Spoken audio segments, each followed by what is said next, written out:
Hey guys, and welcome back to Battlefront Updates and another hero guide for Battlefront 2. In this video I wanted to talk about Han Solo. Han Solo was both in the pre-alpha and in the beta, so it's probably one of the heroes that people have gotten the most practice with, and personally he's actually one of my favorites because of his really powerful blaster and abilities. The first and arguably the best ability he has is the Detonite charge. He throws a sticky explosive that he can then detonate at will, and this thing is extremely powerful. It can easily get multi-kills up to 10 people, as you've probably seen on the internet by now.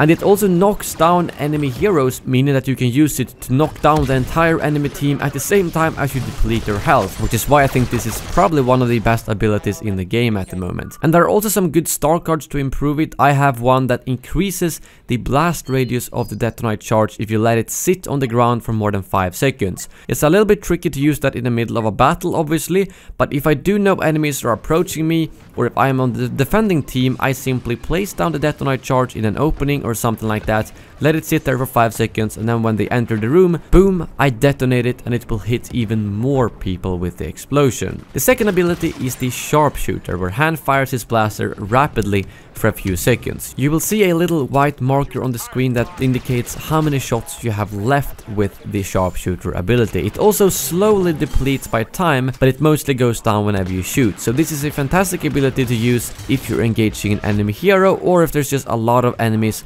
close to you, because you can pretty much fire as fast as you can click the fire button. And lastly, we of course had the shoulder charge, which makes a return from the last game. He charges forward and knocking over and damaging the first enemy hits. You can actually control which direction he's going in while you've started the shoulder charge, so it's a little bit more agile than in the previous game. However, you cannot kill 10 people with it like you could in the previous game, but this one is more to focus on a specific target because they will also get knocked down. So it's also a very good ability to use against heroes, because what you can do is use the shoulder charge, knock them down, then pop your Sharpshooter and shoot them while they are on the ground. In Galactic Assault I prefer to mostly shoot people, but if you do end up in a situation where your blaster might be overheated, or if there's someone just in front of you, you might as well use the shoulder charge, as it's a very easy way to take them out. And of course he uses his iconic DL44 heavy blaster pistol. This pistol packs a lot of punch. It has a fairly slow fire rate when you don't use the Sharpshooter ability, but it also deals very high damage, meaning that it's a very good weapon for someone who's accurate with your aim.